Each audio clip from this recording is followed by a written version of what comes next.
Happy Halloween. Yes. A little bit early, but... Yeah, well, for once, it's nice to see, a legitimate horror movie this close to Halloween, at the very least. Unlike Pet Sematary, which is going to be in April. Yeah, exactly. Which has me very worried.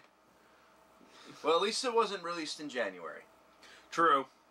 True. You got that going for it. Yeah, but I'm sorry, but I'm just a traditionalist. Like, when a horror thing comes out, it has to come out around Halloween, October. What? I mean, it could, but most of the time, they come out during the summer. I know. I suppose, if it's going to come out in April, it'll probably be Blu-ray around Halloween time. So yeah, I suppose that's acceptable. Yeah. There's still no excuse for the first season of Castlevania coming out in the summer, but at least we're getting the next season. Probably next week, right? Next Friday. Ooh, we got a marathon that. Indeed. All right. So anyway, Halloween, the rebooting, the retconning, the remake-will. I guess that's how you describe it. It's essentially a remake of Halloween 2. I guess. It's been a while since I've seen Halloween 2. I was, but to prepare for this movie, I did rewatch the original Halloween. And I gotta say, it's hard to believe that this movie is supposed to be a direct sequel to that, like 40 years later. Yeah.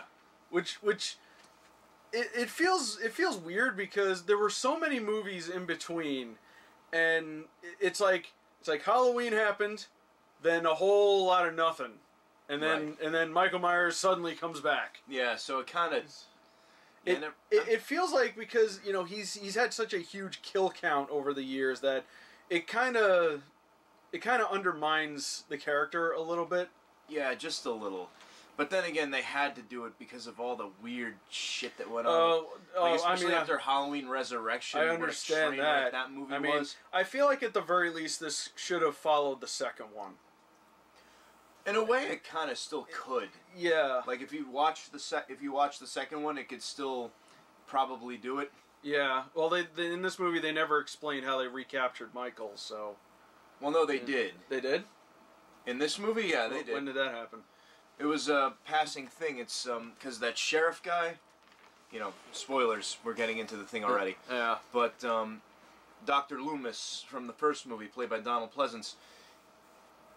The sheriff who was in this movie, the doctor who took over for him said, yeah, he actually stopped Loomis from killing Michael that night, and that's how he was apprehended. Huh. And so... Well, we never got to see it, so... No, we never got to see it, and... Yeah. Well, then again, you are right, considering how off the rails the series started to get after 2. Well, yeah, because after 2 there was 3, and that was when Carpenter... Non-canon. Yeah, Carpenter wanted to make it an anthology movie series based around Halloween, which failed. Yeah, it's a shame. That could have been a pretty good idea. I do like anthologies. I know, and honestly, for as much hate as Halloween 3 gets for not being related to Michael Myers, it actually is still a really damn good movie. I love it. Yeah, it's just cracked out insane. Yeah, but then after that, things got kind of crazy, and then there was that one episode with the reality show, and yeah, that was Resurrection. And Busta Rhymes was there for some reason because he was hosting the MTV Fear ripoff. And then there was H2O, which title made no goddamn sense. Well, because it was 20 years later. And then Rob Zombie showed up, and he's like, "Hey guys, can I play?" Oh god damn it! Those movies were terrible. I'm gonna be honest. I don't dislike the first one as much as most people do.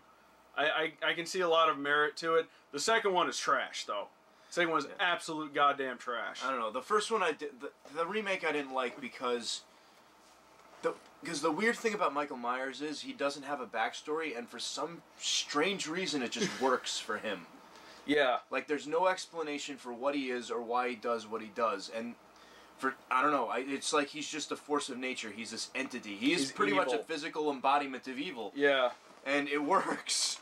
But no, that Rob Zombie's like, yeah, let's give him a backstory. It's like, okay, what's the backstory? He didn't get his Halloween candy. I'm not fucking joking. I've never heard it put so bluntly. But that's really what it was. It's true, but it just never really hit me. I mean, no, don't get me wrong. That movie's got some issues. I just found it a little bit more enjoyable than some.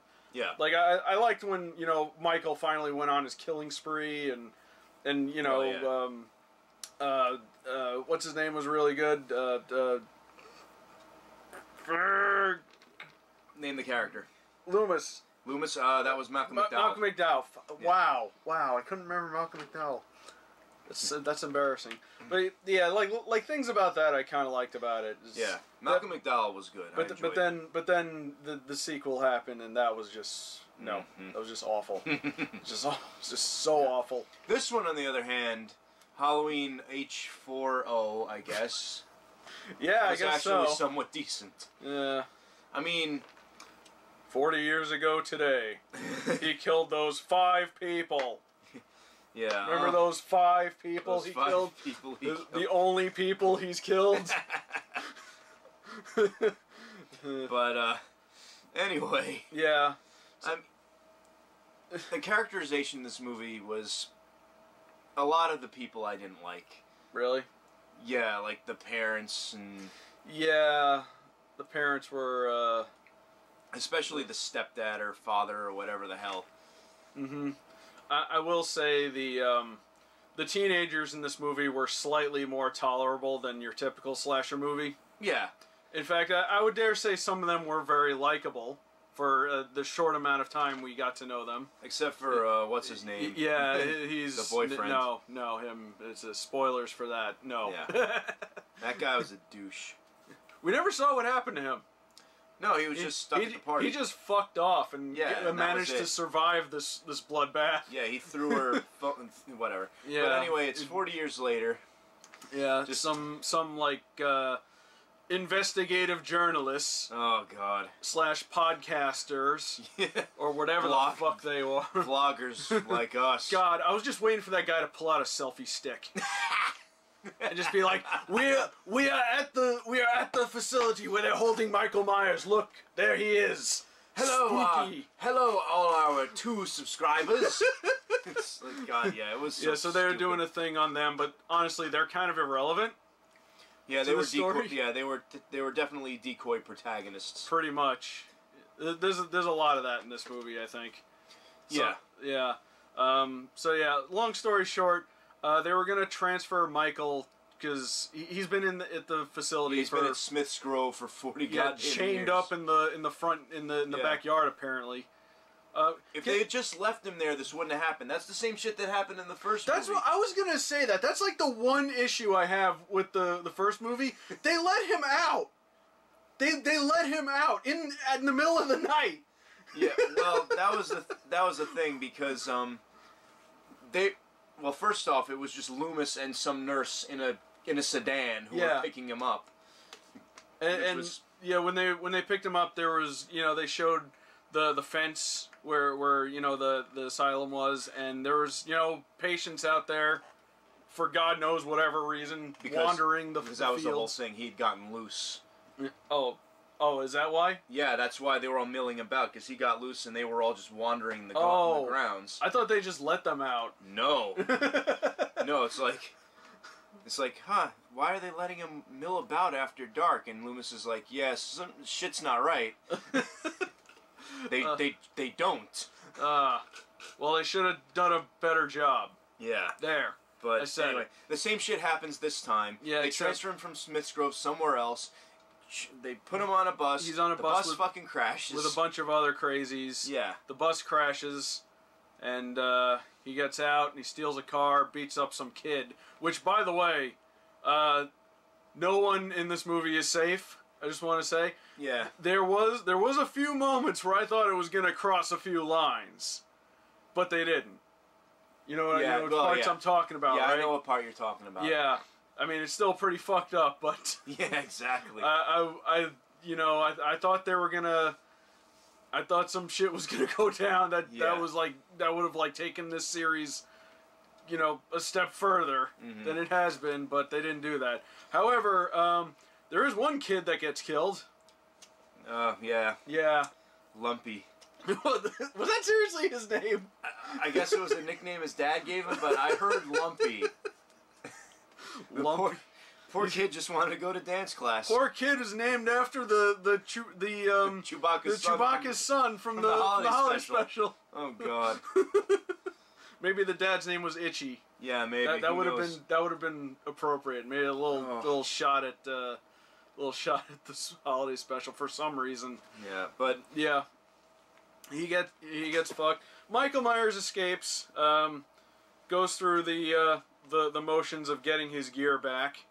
Yeah. He goes to the auto place and fucks someone and steals their jumpsuit. Then pretty much, and then our would-be journalists get fucked real bad, and somehow they have his mask and he stole that. So he said it was he borrowed it from the Attorney General or something like that. Yeah, well he ain't getting it back. Nope. And then that's pretty much it. He goes on he's loose back in Haddonfield, and we see Laurie Strode, who's become a doomsday prepper. Pretty much, specifically for Michael Myers. Yeah, lives out in the middle of the wilderness. Her house is a fortress. Yeah. The island in the middle of her kitchen is actually a trapdoor to a basement where she has all her weapons and stuff. Mm-hmm. Yeah, she has a proximity set up. She has a shooting gallery in her backyard. Yeah. Of mannequins, and she's estranged from her family because of what happened. She was training her daughter to defend herself from Michael Myers, but because of that, to shoot at age 8 and all this other stuff. Yeah, that's one character I didn't like was the mother. Yeah, well, I found her kind of annoying. The problem is there wasn't really a whole lot of payoff with her. No, there wasn't. Yeah. Because that was the whole thing. Like, she was trained to fight Michael Myers, and then Michael Myers showed up. You'd expect her to, step up and do it. But no, it was pretty much all Laurie that took care of that shit. Yeah, exactly. She got taken away by the state, and now she has a daughter, and she kind of gets wrapped up in the whole thing. And Laurie's a mess. Laurie's crazy. And so she wants nothing to do with her, and so the relationship is rather strained. Yeah. But there's a granddaughter. Yeah. And who's trying to mend everything. She's trying to be like the Pollyanna. Yep. And she gets wrapped up in the whole thing. Michael Myers starts coming after her. He kills some of her friends. Yep. And they have a big showdown at the anti Michael Myers complex. Yes. The Strode Ranch. I like how she's like perfectly prepared for a teleporting like sneaky serial killer. Like all her doors have like the garage door. Yes, that barriers. Was the best. It's like, yeah, he ain't in here, closing it, can't get in, nowhere to hide. Yep. Well, it makes sense. You rule out okay, he's not hiding in here. This way, seals it off. Yeah. This way, he doesn't have a place to hide. Yeah, that's why. I really like that part. Yeah, that was pretty smart. She got a big old gun cabinet in her basement, and food preserves. Yep. In case Michael Myers brings about the apocalypse, I guess. I guess. I don't know. I do like that because they were saying about how like a traumatic event changes a person. And, and people deal with it differently. And when a crazy guy kills all your friends and is still alive for 40 years for some reason, right? And you're gonna go a little bit crazy. Yep, and she does. And Jamie Lee Curtis, I think, played that part rather well. She was great. She was definitely the best part about the movie. Except for Julian. Julian? Remember the little kid that the blonde girl was babysitting? Oh! As brief as his part was. I was so scared for him. He was the best. I ain't gonna spoil what happens, but I was so scared for him. But fortunately, he was one of the smartest people in the movies. He got the fuck out of there. And we never saw him again. It's true. Maybe he'll be in the next movie if they make another one. Maybe. I would love to see him come back as like a badass monster slayer or something. Yeah, Julian was great. Yeah, he was good. Don't go up there, you're gonna get killed as he runs out. That was the best. Yeah. There is one thing I think we shouldn't spoil, and that's a big plot twist in this movie. Oh, yeah. You know the one I'm talking about, right? I think so, but I can't guess because that would give it away. Yeah.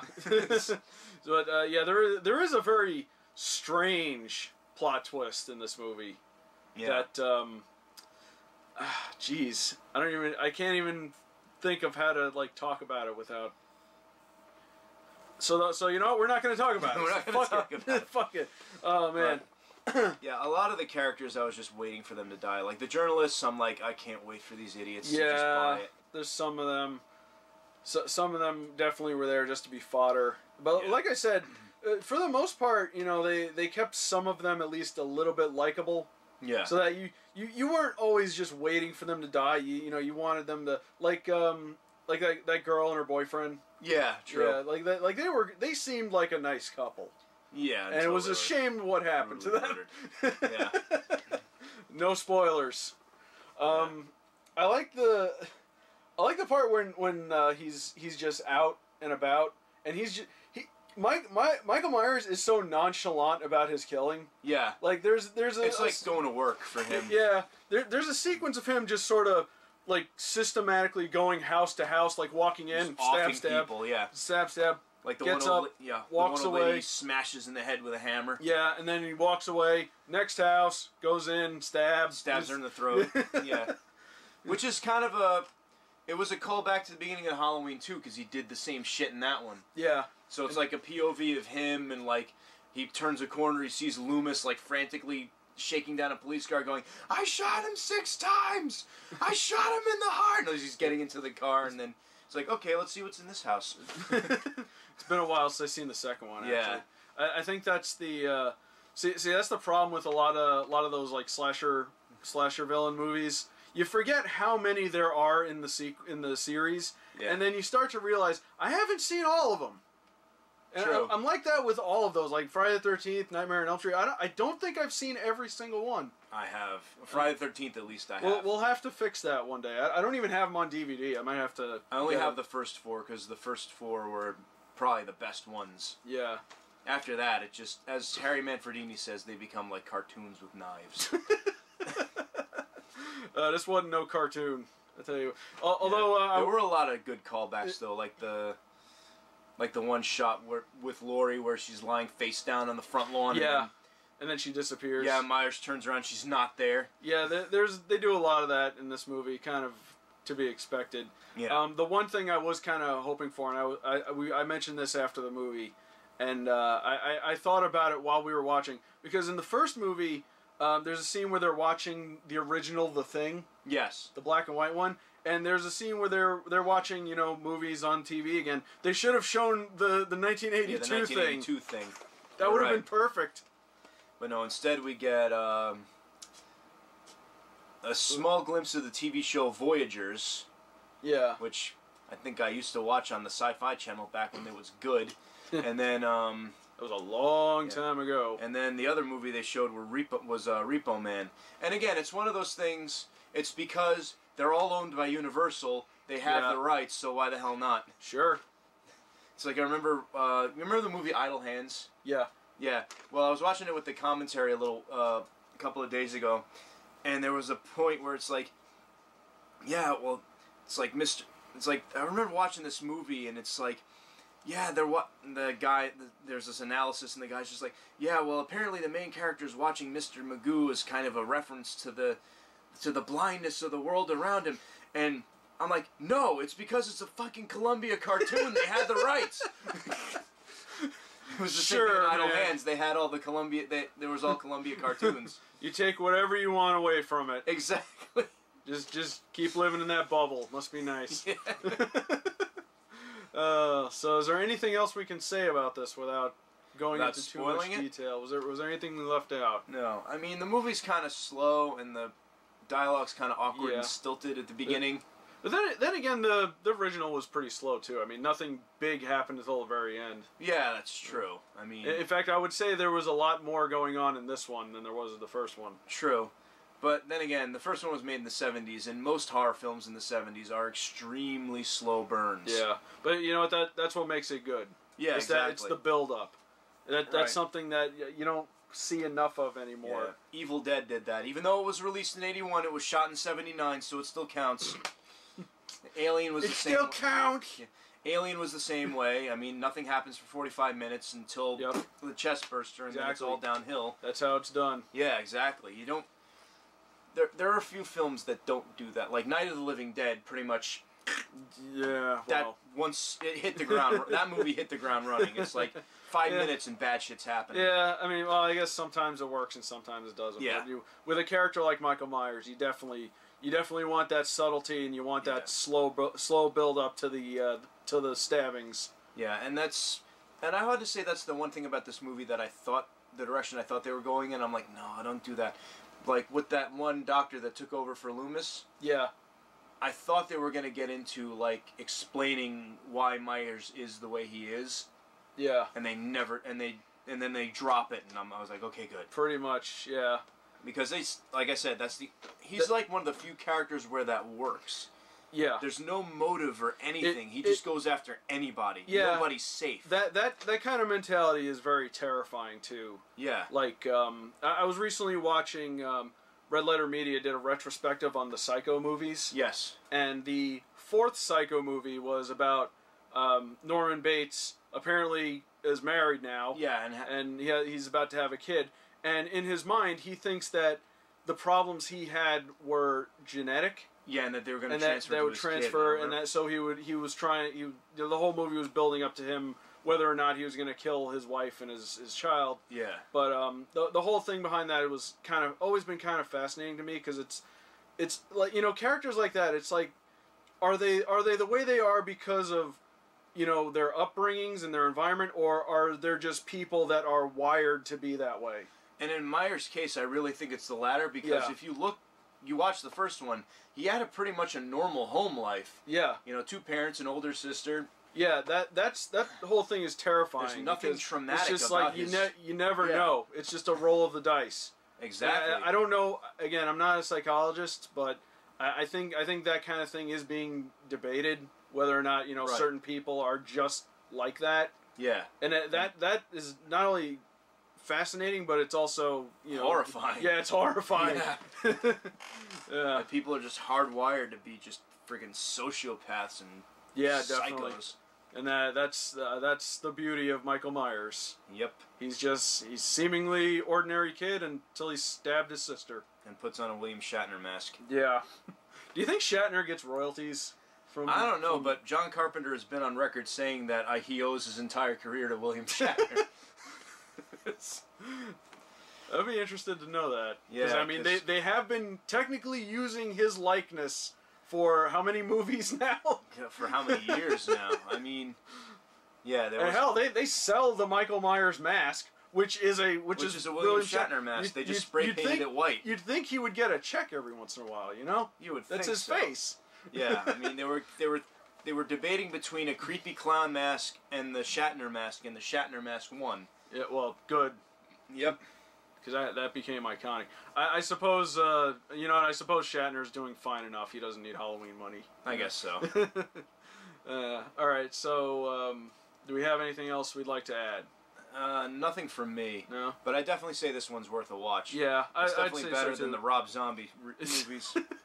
Yeah, even me, like I said, I don't mind the first Rob Zombie movie, but this one is still definitely better. Mm-hmm. But you know, they got those perfect shots in.